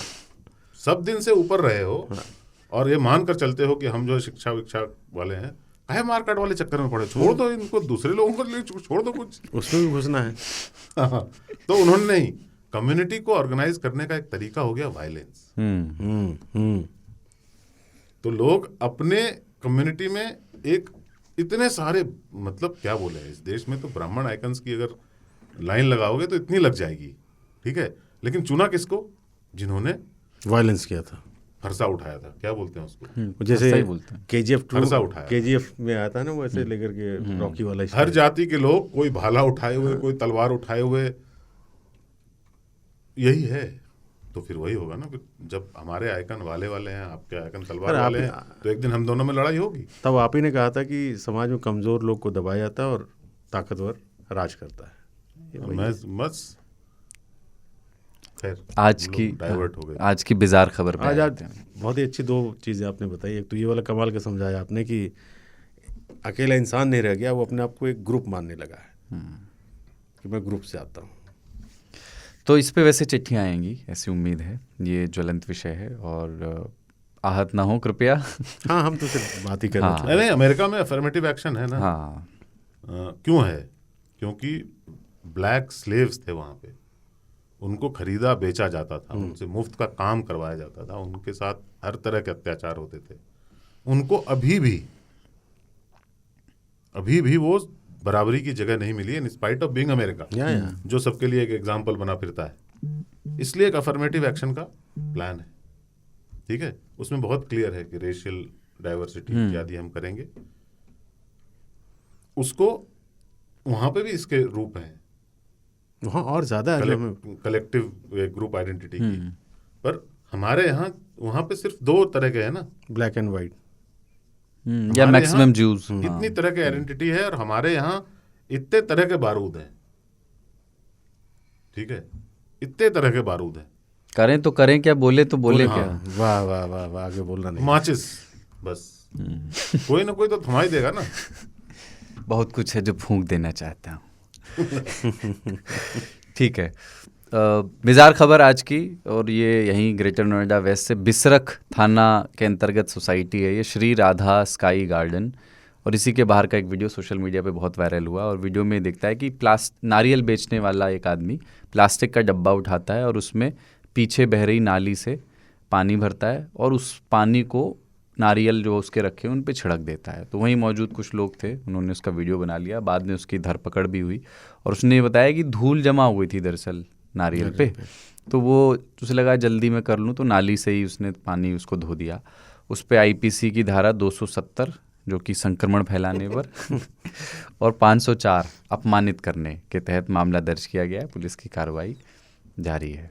यार IPC की धारा के बदले अगर पानी की धारा एक साफ पानी की वहां लगा दे साफ धारा चाहिए थे पानी की, और क्या काम चल जाता। क्या नारियल की तो खासियत ही यही है, नारियल, केला, ये सब प्रकृति ने बनाया ही ऐसे कि आप कंज्यूम करोगे तो आपको कोई गंदगी नहीं मिलेगी, ऊपर से कवर ढका सील हुआ आता है। वही है ना। दूसरा, श्री राधा गार्डन के आसपास 5 किलोमीटर में सड़क पे कोई आदमी नारियल पे छींटने के लिए तो अलग है, पीने के लिए अगर पानी ढूंढ के दिखा दे, ये जो अट्टालिकाएं बनी है ना बड़ी बड़ी, उसमें गार्ड होते हैं बाहर, पानी कहीं नहीं होता। मैं अगर वहां पे होता और मुझे नारियल पे पानी डालना होता तो कहाँ से लाता? और जब नाली में पानी बहता है ना तो ऊपर में बिल्कुल साफ होता है, वाइट, और नारियल वैसे भी पैक्ड है ऊपर से, सील कोई पैक है। दिक्कत नहीं। दूसरी बात, जिन लोगों को ऑब्जेक्शन है कि गंदा पानी इस पे डाल दिया, भाई साहब नारियल जब सड़क किनारे पड़ा होता है ना, उसके ऊपर पॉलीथीन होती है पड़ी हुई, और उसके बगल में वो बंदा सोया होता है, और कुत्ते भी सोए होते हैं, और ढेर के साथ कुत्ते क्या करते हैं मुझे बताने की आवश्यकता नहीं है, बिल्कुल, है ना। वो सुबह पोंछ देता है, झाड़ देता है उतनी जगह को। तो आपको क्या पता। हाँ ये तो मतलब अच्छा, लेकिन उसमें एक चीज़ आपने अगर गौर की हो, जो वीडियो बनाने वाले लोग थे, देखा है पूरा आपने वीडियो, उसमें वो कमेंट्री भी कर रहे हैं, तो उसमें वो बार बार ये कह रहे हैं कि ये मुसलमान है, अपमानजनक तरीके हाँ से कह वो रहे हैं। निकला भी, हाँ पर यही है ना ग्रुप आइडेंटिटी। नहीं, वैसे आप पहाड़ों में जाएं, अभी गर्मी का मौसम है, तो आड़ू मिलेगा आपको, चेरी वगैरह, बढ़िया तेल लगा हुआ, आप तेल मुंह से थूक से लगाया है, मतलब थूक लगा के बेचारा चमकता हुआ दिखेगा और आपको लगेगा कि बड़ा फ्रेश दिख रहा है आपको। कसम से बता रहा हूँ, सर में तेल लगा रहता है, हाथ से पोंछ पोंछ के चमका के रख देते हैं। वो काफी सेफ होता है। हाँ, वैक्स जो लगाते हैं वैक्स किस तरह का केमिकल होता है पता नहीं। नहीं वैक्स, हाँ वैक्स तो अलग हो कुछ तो गया, चमकाने वाले केमिकल होते हैं ना, वो लगा देते हैं, उसमें बहुत चमचम करता है सेब। हाथ से रगड़ के रख देगा बढ़िया। एकदम बहुत अच्छा सेब में खरीदता ही नहीं हूँ, मुझे भी हाँ नहीं। बहुत चमकता हुआ, बिल्कुल भी। वो घस भी होता है। हम्म, खाओ ना तो लगता है जैसे कि फुसफुसा है। हाँ भसभसा होता है। हम्म, और स्टिकर वाले तो मैं टेस्टेड होके हाँ मतलब उसको पहले कोई हटाइए, खाया वहीं पे ही दाग होता है, या जहाँ तो पे इतना टेस्टेड कटा हुआ होगा रहे लिखा कि है। बाबा आदम खाए रहे, टेस्टेड है ऊपर से, तब समझ में आ रहा है। मतलब क्या, कुछ पीस ऐसे ही टेस्टेड होके सब चिपकाने के लिए बैठे होते हैं। हाँ माल यही का है देसी, उसके ऊपर एक प्लास्टिक का कवर भी लगाते हैं आज, जाली वाला। जाली वाला। ठीक है यार, हद है। केले को पॉलिथीन में बांध के देते हैं। छोड़ो। सब्जियां भी, वैसे सब्जियों पे जो पानी छिड़का जाता है, क्या है कि वो धुलते कहाँ दिखता हैं? नहीं कभी है, जाके देखो आप, वो नालों में भी धुलते पानी अक्सर गंदा ही होता है जो। सब्जियां उगती कहाँ है दिल्ली में। हाँ नालों में ही। मुझे कुछ लोग ऐसे थे जो कि यमुना के किनारे जो पुल है ना, यमुना के पुल से जैसे ही क्रॉस करो वहाँ सब्जी के लाइन लगे होते, खीरा एकदम ताजा ग्रीन, इतना बढ़िया, वो नीचे से आते हैं। हाँ और उसमें पानी कहाँ से जाता है? यमुना का जा रहा है, जिसमें सारे गंध बह रहे हैं, उसी पानी से सिंचाई होता है और लोग उसी में धो करके बाजार में बेचते हैं। एकदम फ्रेश माल। अच्छा वो तो ज़्यादा नुकसानदेह है, क्योंकि वो आप सीधा काट के खा रहे हैं, नारियल तो ढका हुआ था, नारियल तो पैक था। पैक था। वैसे वो तो ये जो गंदगी और ये यूटिलाइजेशन, पानी का यूटिलाइजेशन है कि पानी बह रहा है तो सिर्फ छींटा ही मारना है, ये कस्बों के, बड़े शहरों में भी होता होगा पता नहीं, पर कस्बों के और छोटे बाज़ारों में समोसे और कचौड़ी इनकी दुकानों पे बहुत होता है कि जैसे कल का समोसा था तो उस पर एक लेयर और बना करके अगले दिन उसको ताज़ा फ्राई करके खिला देते हैं। हाँ फिर से डाल दिया। हाँ तो एक सीधा लेयर समोसा- बना दी हल्की सी, लेयर नहीं बनाते, समोसा ही दवाई डाल देते डालते, सारे हाँ। उसी में। खाने वाले क्या फर्क पड़ता, समोसा बर्बाद खाएगा। करना भी नहीं चाहिए बस। हाँ भाई फूड हमारे यहाँ तो अगर वैसे खराब हो गया है तो फिर फेंक दो, वो पता चल जाता है ग्राहक को भी कि यार ये बासी है। पर जनरली खराब नहीं हुआ है, अभी आपके लिए नया क्यों बनाए भाई, कल का है, गर्म कर दिया ले लो। हमारे यहाँ पे दुद्दी में विष्णु चाय दुकान अभी भी शायद है, तो विष्णु भाई अपना जो थे दिन भर ऑलिव ऑयल लेते थे, लगा करके रहते थे, 24 घंटे दुकान खुली रहती थी। शिक्षित बेरोजगार उनका दुकान का नाम था। अच्छा, कि जिनके पास रोजगार नहीं है, उनको कोई खानदान था ही नहीं, अकेले एक टाटी का दुकान, 2 बजे रात भी उठा दो, ए विष्णु भाई 2 ठे चाय दो, रुका बनाओ थी। अच्छा खूबी ये थी कि 10 लीटर दूध अगर आता था, अच्छा पैसा जो दिया नहीं दिया ना, है ओली भाई मारना, सो जाना है। 10 लीटर दूध में 200 आदमी भी चाय पी सकते हैं, 2000 भी पी सकते हैं, क्योंकि चाय उनकी कभी वेरी करता था, कोई पानी का दूध नहीं खे, इतना डाल दे ली तो 10 आदमी बैठे हैं, पता 200 ग्राम दूध है तो बन गया। कोई और आगे 10 आदमी ले पानी पिढ़ा दिए, कोई पैसा नहीं मांगते थे। तो बर्बाद, जैसे ताऊ ने कहा, बर्बाद वो कुछ नहीं करता था। और कसम से बताओ, उसको 4 बजे भोर भी उठाइए, चाय बना के दे के सो जाता था, ले चाय पी ले, हम सो गए। उनको पिलाना हम लोग का काम होता था, जो भी जाता था 2 कश मार ले विष्णुतंज। तो किसी चीज़ का यूटिलाइजेशन होना चाहिए। नारियल के लिए खामखाई बवाल। खैर हाइजीन जो है हमारे यहाँ समस्या जहाँ पर भी है, वहाँ पे जो बेचते हैं और जो दुकानदार हैं, उनसे आग्रह मैं करूँगा, अगर कोई सुन रहे हैं तो, कि रखा कीजिए ध्यान। कोई आदमी कंज्यूम कर रहा है उसको, तो थोड़ा सा अगर आपको थोड़ी सी मेहनत करनी पड़े, जहाँ इतनी मेहनत करें थोड़ी और सही, थोड़ी सी और कर लो, इम्यूनिटी का छिड़काव मत करिए। हाँ शॉर्टकट वाले चक्कर मत नारियल में पानी क्या डालना, कपड़े का फटका मारते हैं, हाँ डस्ट उससे तो होता है, उड़ और जाता क्या, है। बिल्कुल।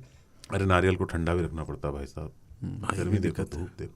ये भी दिक्कत, आदमी पानी पीते हुए ना नारियल में पाइप डाल के जब पीता है तो उसको गर्म लगता है तो अच्छा नहीं लगता। वो भी दिक्कत है सर। और आजकल तो मलाई भी मांगते हैं, काट के मलाई निकाल दो। नाली में आखिरी बार हाथ कब डाला था याद है? बॉल गई होगी वो क्रिकेट तो खैर कॉमन रहा है, बॉल बॉल निकाल के, उस टाइम तो बहुत डाला है मैंने नाली में हाथ। आइसक्रीम की जो फैक्ट्रियाँ होती थी ना, अक्सर नाली से ठंडी रहती थी बाय द वे। हैं। कैसे मतलब? वहीं वो से जो आइसक्रीम जिसमें कि मतलब जिसको आइसक्रीम नहीं बोलना चाहिए, गोरस वगैरह वहाँ पे कई होती जो डंडी वाली जो होती थी ना, वो नॉर्मली जो फैक्ट्रियां हैं, कभी आप छोटे शहरों में आइसक्रीम की फैक्ट्री चले जाना, उसमें नाली का बहुत योगदान रहता है। अच्छा, पानी जो ऊपर से गिरता है ठंडा करने के लिए, वही सब होता है। नहीं, नाली बगल में बह रही हो ना तो बहुत, मैं आगे नहीं बताऊंगा, अच्छा नहीं लगता है। बहुत सारे लोग जैसे कि दिल्ली में वो खाते हैं, क्या बोलते हैं, भुट्टे, एकदम कोयले पे, लकड़ी के कोयले पे पक रहे होते हैं। कोयला कहाँ से आता है? दिल्ली में लकड़ी का कोयला कहाँ मिल सकता है? गौर कीजिएगा तो आपको पता चल जाएगा। नहीं सर, आपने डरा दिया, मतलब उसको सूंघना पड़ेगा अब तो मुर्गे की मणिकर्णिका से ही आता वही। होगा।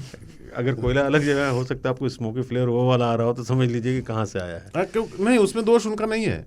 उस भुट्टे को आप खान वाले कोयले से नहीं पका सकते, क्योंकि बहुत तेज जलता है वो। लकड़ी के कोयले पे ही पका सकते। जी।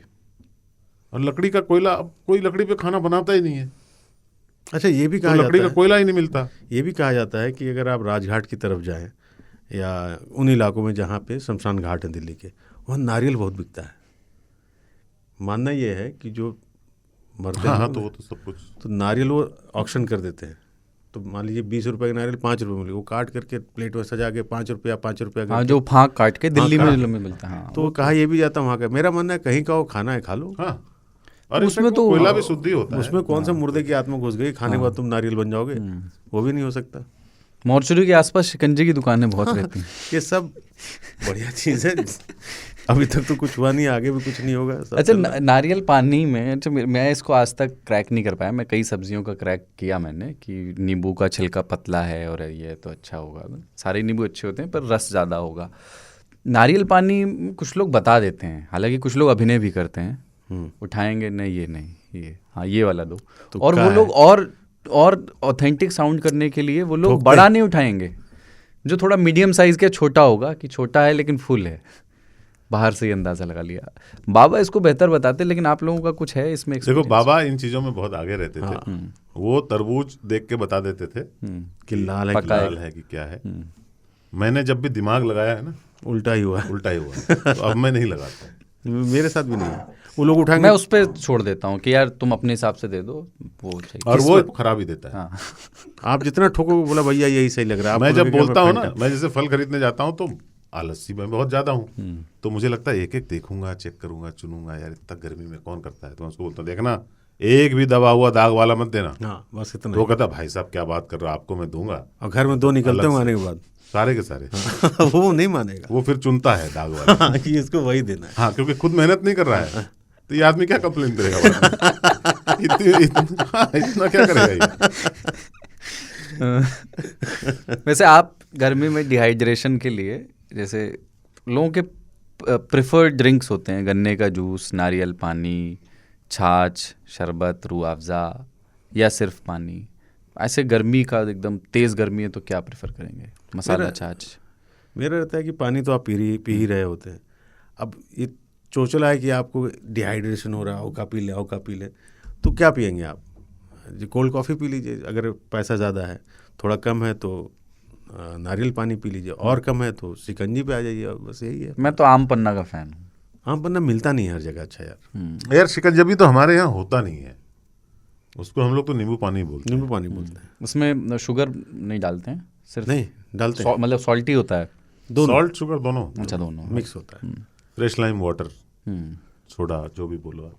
पर बेस्ट हमारे यहाँ होता है सत्तू।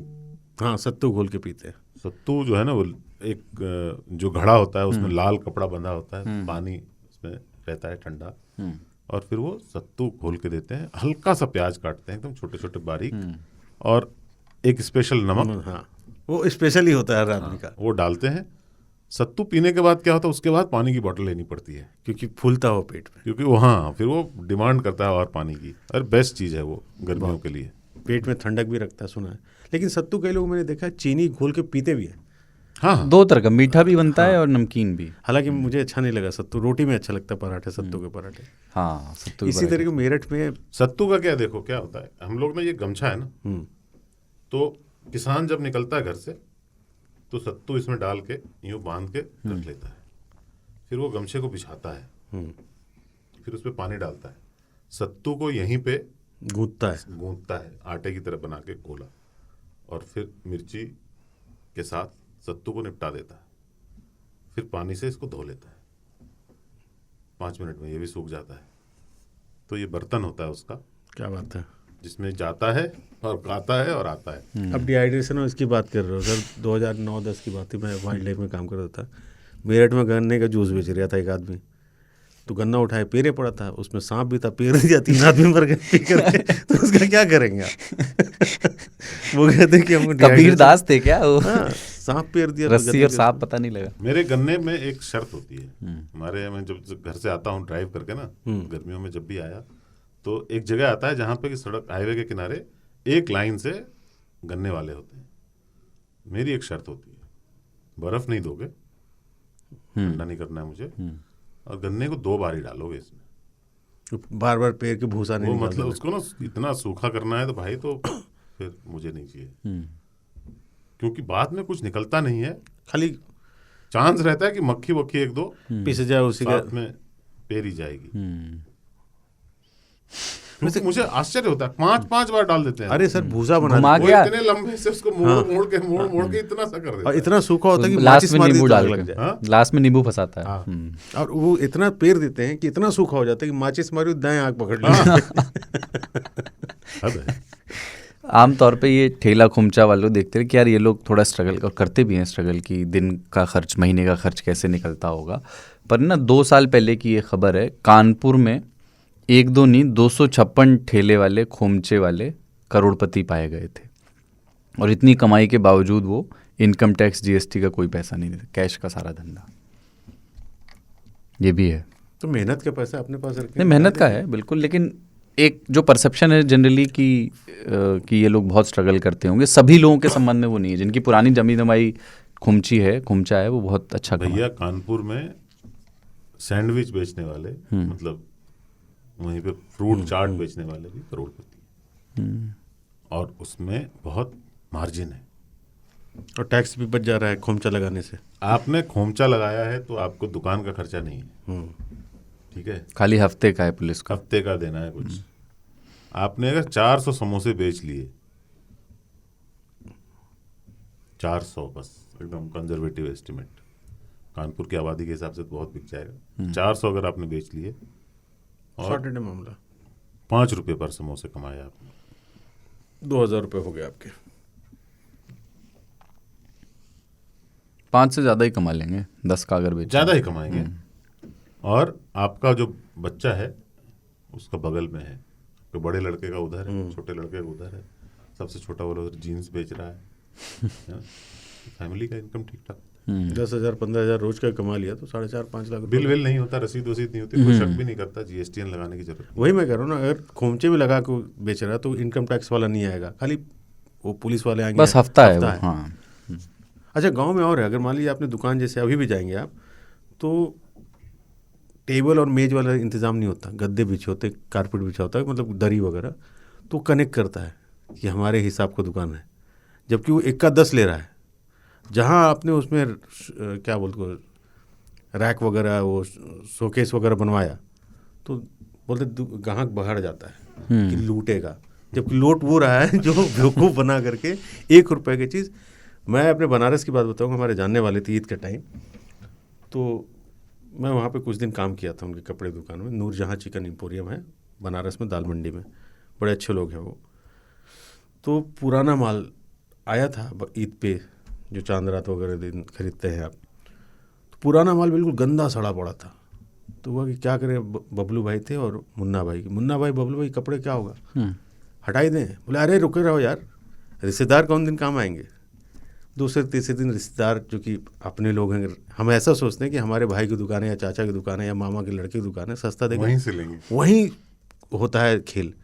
वो आए लेने, उनकी ढेर सारी फूफू और उनके बच्चे, निकालो असली वाला माल, असली वाला कह के, ये देखिए, बोले अल्लाह कैसा दिख रहा है, अल्लाह कैसा एकदम सही दिख रहा है, देख रही हो 3000 का, सीधा तुम्हें 1500 को दे रहे हैं, और बिल्कुल घर पे एक बार धो लेना, अपने इसलिए बेच रहे हैं, वरना किसी और को बेच देंगे। पूरा सड़ा माल जो 3 साल से नहीं बिका था, वहीं बेच दिया गया। तो हर जगह वो ठेला चला रहा है, खोमचा चला रहा है, लेकिन बिजनेस में इमोशन काम नहीं आता। नहीं अभी कभी मेरा मानना है मैं रिश्तेदारों के यहाँ से कोई चीज़ नहीं खरीदना चाहता। वो आपको 2 पैसा ज़्यादा बढ़ा के देगा और गलत हो जाने पर उसको कॉलर भी नहीं पकड़ सकते। करे तो करें क्या इसका। अपनों से सावधान। बिल्कुल। अगली बिजार खबर ये है कि उसमें सवाल ये उठता है कि गलती से मिस्टेक अगर हो जाए 2 लोगों के बीच तो मुजरिम किसे समझा जाए और किसको दोष मुक्त समझा जाए। पीड़ा है ये जयपुर की रहवासी दिशा शर्मा की। वो एक स्टूडेंट हैं। हसरत उनकी यही थी कि वो डॉक्टर बनना चाहती हैं और उन्होंने नीट का वो इम्तिहान दे रही थी, पूरी जो प्रक्रिया है उसकी। और ये 7 मई की घटना है। जयपुर के रामनगरिया में एक विवेक टेक्नो स्कूल है, वहाँ उनका सेंटर पड़ा था। तो एग्जामिनेशन सेंटर पर जो इन्विजिलेटर साहब थे वो उसी कमरे में चाय की चुस्की लेते हुए टहल रहे थे। उनके हाथ में चाय थी और वो कक्षा में चक्कर लगा रहे थे। तो अचानक जैसे कहीं भी कुछ भी हो जाता है वैसे ही अचानक उनके हाथ से चाय गिर गई और वो चाय गिरी दिशा की OMR शीट पर, आंसर शीट पर, और उसमें 17 सवालों के जवाब पूरी तरह मिट गए, ऐसा दिशा का कहना है। फिर उन्होंने एग्जामिनेशन सेंटर पे गुहार भी लगाई कि ये तो मेरा नुकसान हो गया, लेकिन कुछ आश्वासन मिला नहीं उनको ढंग का। तो उन्होंने ये भी कहा CCTV चेक कर लीजिए, उसके बाद भी कार्रवाई नहीं हुई।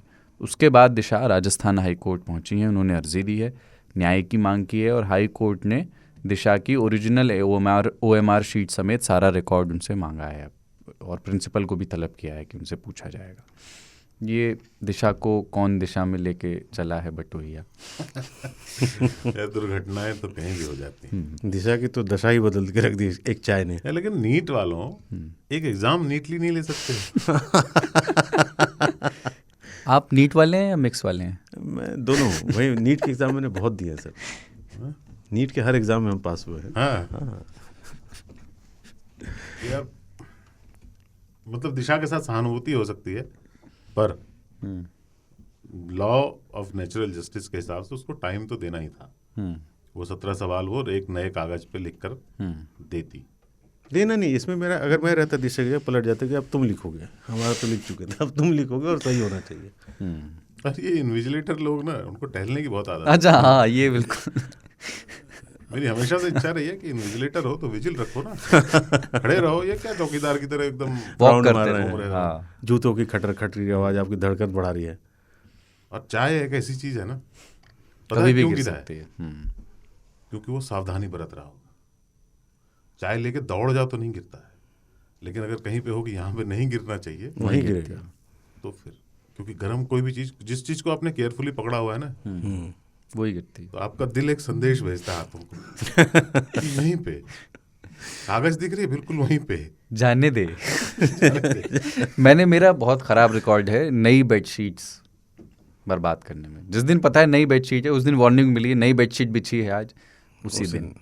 जिस चीज़ को लेकर ज़्यादा आप वो रहिए ना, कॉन्शियस में रहिए, गड़बड़ वहीं होता है।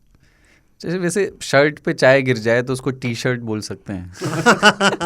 मेरी टी-शर्ट पे गिरती है। हाँ। मेरा क्या है कि चाय जब पीता हूँ ना तो 1-2 बूंद तो गिर ही जाता है वो। और अब चूंकि सामने जो है वो एक टेबल सा है, तो टेबल पे ही गिरता है। वैसे चाय बनाम कॉफ़ी की लड़ाई में मुझे पता है खान साहब किधर हैं, आप किधर हैं ताऊ, मतलब मुझे स्पष्ट नहीं पता इस बारे में। यार ये जिसकी दाग अच्छे से चली जाए ना वही अच्छा तो पीता दोनों और गिरता भी दोनों। चाय का मुझे कभी शौक रहा नहीं। मेरे घर में हालांकि सारे सुबह उठ के चाय पीना, दोपहर में, शाम में चाय के शौकीन है, मुझे नहीं रहा।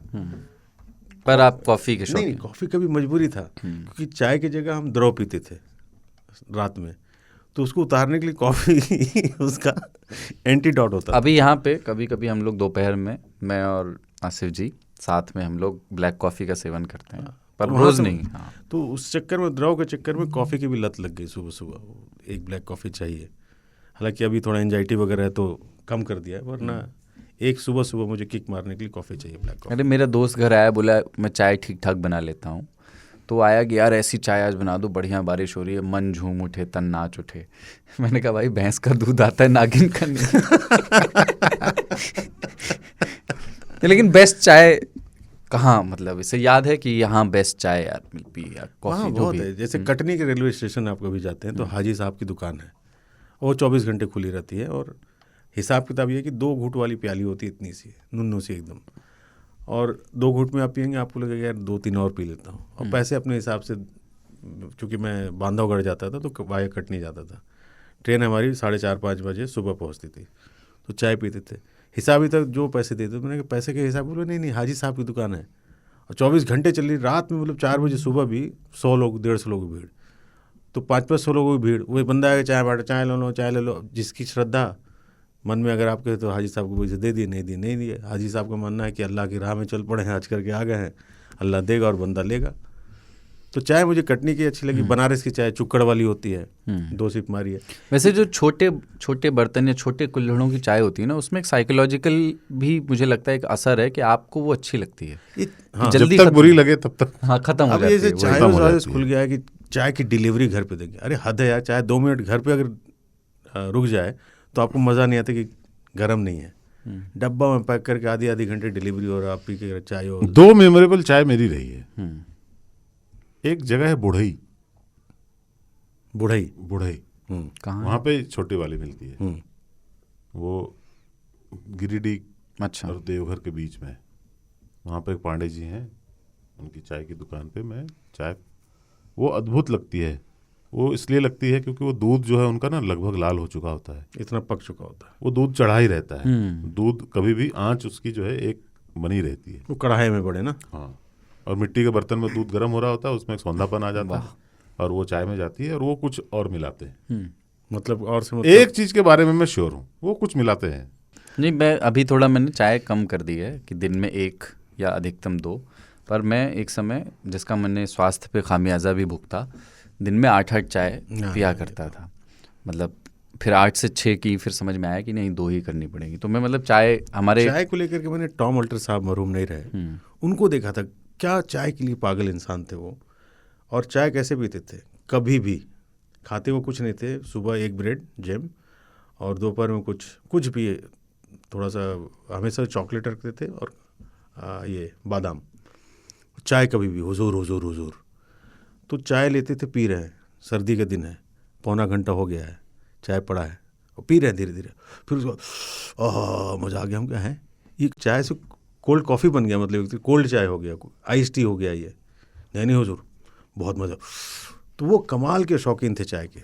दिन में चाय वैसे ना, अगर दार्जिलिंग की अच्छी चाय मिल जाए और बिल्कुल हल्की, तो मैं 100 पी सकता हूँ दिन में। दूध वाली चाय में ज़्यादा नहीं पी सकता, 3-4 पी सकता हूँ। वाइट टी ट्राई किया आपने? मतलब जो वाइट टी ऊपर की पत्तियों से बनती है, जो कम कोमल पत्तियों वाली, वो मतलब वो आप ज़्यादा पी सकते हैं। वो आप ज़्यादा पी सकते हैं। और हिबिस्कस टी, ये सब नहीं, जैस्मिन टी, ये वाली टी चाय नहीं, इससे अच्छा सेंट उठा के चाय, मतलब ये वाली चाय। हाँ, वरना मैं कहूँगा वो इतर लीजिए और मिला के पानी में घोल के पी लीजिए, मजमुआ चाय और कौन सा चाय। यहाँ फिल्म सिटी में जाइए, सुबह की चाय आपको अच्छी नहीं लगी किसी की, पतीला धोया हुआ रहता है, फिर जब दिन भर बनता है तो लेयर उस पर जमता रहता है। शाम वाली पीएंगे 5 बजे, टन चाय लगती है, क्योंकि सौंधापन आ जाता है उसमें। बोले चाय पीने के लिए किस हद तक जा सकते हो? तो कहते थे यार चाय पीना छोड़िए, कोई चाय बेच करके देश का प्रधानमंत्री हो गया। चाय में बड़ी ताकत है, किस हद तक, बहुत ताकत। नहीं, मैंने कहा मैं तो लड़की देखने चला गया था। ये क्या है, लड़की चाय लेकर ही क्यों आती है?